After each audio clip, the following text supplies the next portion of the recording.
और अब खबरें विस्तार से। आपको बता दें कि मुख्यमंत्री योगी आदित्यनाथ जिलों के दौरे पर हैं और आज वो सहारनपुर है। इस दौरान वो प्रेस को संबोधित करते हैं। आइए सीधे चलते हैं। यानी इस दौरान हम लोगों को ऑक्सीजन, भारत सरकार के सहयोग से ऑक्सीजन एक्सप्रेस चलानी पड़ी, वायुसेना के विमानों के माध्यम से टैंकर भेज करके हम लोगों को लगातार ऑक्सीजन की आपूर्ति के लिए भारत सरकार के साथ सहयोग करते हुए हर जनपद को ऑक्सीजन की आपूर्ति करने में सहयोग करना पड़ा। लेकिन हर जनपद ऑक्सीजन में आत्मनिर्भर हो सके, इसके लिए हम लोगों ने एक व्यापक रणनीति बनाई है और व्यापक रणनीति के तहत 300 ऑक्सीजन प्लांट वर्तमान में प्रदेश के अंदर हम लोगों ने स्वीकृत किए हैं, जिसमें पीएम केयर से, सीएम केयर से, केयर फंड से और इसके साथ ही गन्ना विभाग हर जनपद में एक एक ऑक्सीजन प्लांट लगा रहा है। स्वास्थ्य विभाग, चिकित्सा शिक्षा विभाग और विभिन्न संस्थाओं के द्वारा सीएसआर के मद से भी ऑक्सीजन प्लांट लगाने की कार्रवाई चल रही है। आपके अकेले सहारनपुर जनपद में 11 नए ऑक्सीजन प्लांट हमारे यहाँ के लिए प्रस्तावित हैं, जो इस जनपद को ऑक्सीजन की दृष्टि से आत्मनिर्भर बनाने में जिनकी एक बड़ी भूमिका आने वाले समय में हो सकती है। प्रदेश के अंदर वैक्सीनेशन की कार्रवाई को भी हम युद्ध स्तर पर आगे बढ़ा रहे हैं। अब तक 1.5 करोड़ लोगों को हम लोगों ने प्रदेश के अंदर वैक्सीन उपलब्ध करवाया है। 45 से ऊपर की आयु के सभी लोगों को भारत सरकार मुफ्त में वैक्सीन दे रही है और 18 से 44 के बीच का जो आयु वर्ग है, इनको राज्य सरकार अपने स्तर पर वैक्सीन निःशुल्क उपलब्ध करवाने का कार्य कर रही है। अगर मैं सहारनपुर के अंदर देखूं तो सहारनपुर मंडल में 5,49,132 लोगों को, 45 से ऊपर के लोगों को अब तक वैक्सीन दिया जा चुका है और सहारनपुर मंडल में, सहारनपुर जिले के अंदर 13,306 लोगों को, जो युवा हैं, उनको वैक्सीन अब तक हम लोग उपलब्ध करवा चुके हैं और वैक्सीनेशन की कार्रवाई युद्ध स्तर पर प्रदेश के अंदर चल रही है। हमें कोरोना के संक्रमण की चेन को ब्रेक करने के लिए एक बृहद अभियान को आगे बढ़ाना पड़ा है और उसके तहत हम लोगों को कोरोना कर्फ्यू लागू करना पड़ा है।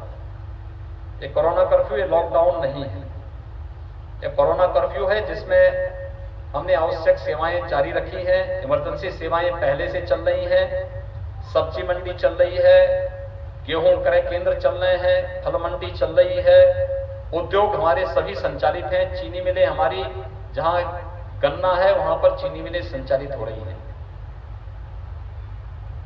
लोगों को परेशानी भी न हो लेकिन भीड़ भी न हो, कोरोना के संक्रमण की चेन को हर स्तर पर ब्रेक किया जा सके, उसमें जो जरूरतमंद हैं उन लोगों, सभी लोगों को बचाने के लिए कदम आवश्यक था। लेकिन किसी के सामने भूखमरी की समस्या पैदा न हो, राज्य सरकार ने कम्युनिटी किचन हर जनपद में प्रारंभ करने के पहले से निर्देश दिए हैं। ज्यादातर जनपद कम्युनिटी किचन अपने यहां प्रारंभ कर चुके हैं, जिसमें हर जरूरतमंद को मुफ्त में भोजन की व्यवस्था उपलब्ध है। सरकारी हॉस्पिटल में हर एक व्यक्ति को मुफ्त में उपचार की व्यवस्था और भोजन की व्यवस्था सरकार कर रही है।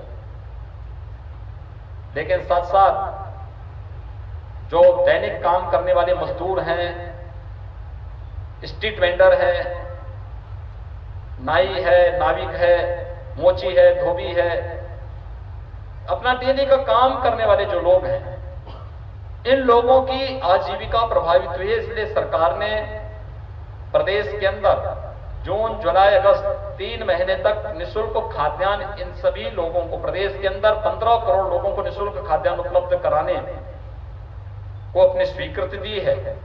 और जिन भी लोगों का, जो श्रमिक हैं, स्ट्रीट वेंडर हैं, कुली हैं, पल्लेदार हैं, इन सभी लोगों को 1,000 रुपए का भरण पोषण भत्ता भी देने की व्यवस्था की है। प्रदेश के अंदर और देश के अंदर प्रधानमंत्री गरीब कल्याण पैकेज के अंतर्गत इसी माह से खाद्यान्न निःशुल्क वितरण करने की व्यवस्था भी प्रारंभ हुई है, जिसमें हर यूनिट में 5 किलो खाद्यान्न उपलब्ध होगा और ये कार्रवाई प्रदेश के अंदर 20 मई से प्रारंभ होने जा रही है। सरकार हर एक व्यक्ति का ध्यान रखने का प्रयास कर रही है, हर एक को स्वास्थ्य की सुविधा उपलब्ध दिलाने का कार्य कर रही है। हमें इस बात को समझना होगा, यह महामारी है और इसमें बचाव सर्वोत्तम उपाय है। हम लापरवाही नहीं कर सकते और किसी को लापरवाही करनी भी नहीं चाहिए। इसलिए जागरूकता के विशेष अभियान चलाए जा रहे हैं। हम लोगों ने फर्स्ट वेव के बाद सेकेंड वेव का वर्तमान में सामना कर रहे हैं। थर्ड वेव के लिए भी तैयारी अभी से प्रारंभ कर दी है। जो विशेषज्ञों ने आशंका व्यक्त की है कि थर्ड वेव में बच्चे इसके शिकार ज्यादा हो सकते हैं, अभी से हर जनपद में पीडियाट्रिक आईसीयू के निर्माण की कार्रवाई हम लोगों ने प्रारंभ की है। मेडिकल कॉलेज में 100 बेड इसके लिए तैयार हो रहे हैं। जिला चिकित्सालय में हम लोगों ने 25 बेड आईसीयू के अलग से तैयार करने के लिए कहा है। ग्रामीण क्षेत्र में भी कुछ सीएससी को इसके लिए तैयार करने के लिए कहा है। हमारा प्रयास होगा कि हम बहुत तेजी के साथ वैक्सीनेशन की कार्रवाई को अब आगे बढ़ा सकें। इसके लिए ग्रामीण क्षेत्र में कॉमन सर्विस सेंटर में दिव्यांगजन या गांव के लोगों की रजिस्ट्रेशन की कार्रवाई को आगे बढ़ाने की कार्रवाई हमारी प्रारंभ होने जा रही है। और फिर वैक्सीनेशन की कार्रवाई भी युद्ध स्तर पर, जैसे हम लोग टेस्ट कर रहे हैं कोविड टेस्ट की तर्ज पर, इसको युद्ध स्तर पर आगे बढ़ाने का कार्य हम लोग करने का निर्णय ले चुके हैं और इस अभियान को आगे बढ़ाने का कार्य कर रहे हैं। मैं आभारी हूं आदरणीय प्रधानमंत्री जी का, जिनका मार्गदर्शन और सहयोग प्रदेश को निरंतर प्राप्त हो रहा है। हमारे जनप्रतिनिधि पूरी मेहनत से काम कर रहे हैं।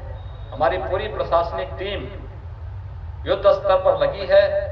स्वास्थ्य कर्मी और कोरोना वॉरियर्स भी पूरी मजबूती के साथ लगे हुए हैं। मेरी आप सबसे भी अपील है, पब्लिक अवेयरनेस में आपकी बहुत बड़ी भूमिका है। हम लोग जागरूकता पैदा करने में लोगों की बहुत बड़ी सहायता कर सकते हैं। जो एक पोस्ट कोविड इन्फेक्शन की कुछ बात सामने आई है, खासतौर पर आपने देखा होगा ब्लैक फंगस की एक बात सामने आई है। ये ब्लैक फंगस जब हम डॉक्टरी राय के बगैर दवा करने लग जाते हैं, शुगर अनियंत्रित होने लगती है और कोरोना की चपेट में आ गए, तो वही इन्फेक्शन बाद में ब्लैक फंगस का रूप लेती है। राज्य सरकार ने इसके लिए एक एडवाइजरी व्यापक पैमाने पर जारी की है। दूसरा, हम लोगों ने इस बारे में तय किया है कि ऐसे भी जितने पेशेंट होंगे उनकी भी उपचार की व्यवस्था राज्य सरकार कराएगी। दवा की उपलब्धता के लिए सारे प्रयास प्रारंभ कर दिए गए हैं और अन्य दृष्टि भी जो भी पोस्ट कोविड कोई भी ऐसी प्रॉब्लम है, कोई भी ऐसी कॉम्प्लिकेशंस हैं, उन सब के उपचार के लिए हर जिले में एक हॉस्पिटल पोस्ट कोविड वार्ड के रूप में भी बना करके उन लोगों को उपचार की सुविधा वहां निःशुल्क उपलब्ध हो सके, इसके लिए हर जिला प्रशासन को निर्देश जारी किए जा चुके हैं। मेरी आप सबसे अपील होगी कि जो हम पहली वेव से कह रहे हैं कि हाई रिस्क कैटेगरी के लोग बाहर न निकले, घर में भी मास्क का इस्तेमाल करें। अगर ये चीजें सावधानी हर व्यक्ति बरत ले तो बहुत बड़ा कार्य हो सकता है, क्योंकि इन्फेक्शन की चेन को रोका जा सकता है, बहुत सारे लोगों के अमूल्य जीवन को बचाया जा सकता है। हम लोगों को बताने की आवश्यकता है। हाई रिस्क कैटेगरी में 60 साल से ऊपर के लोग, 10 साल से छोटे के बच्चे,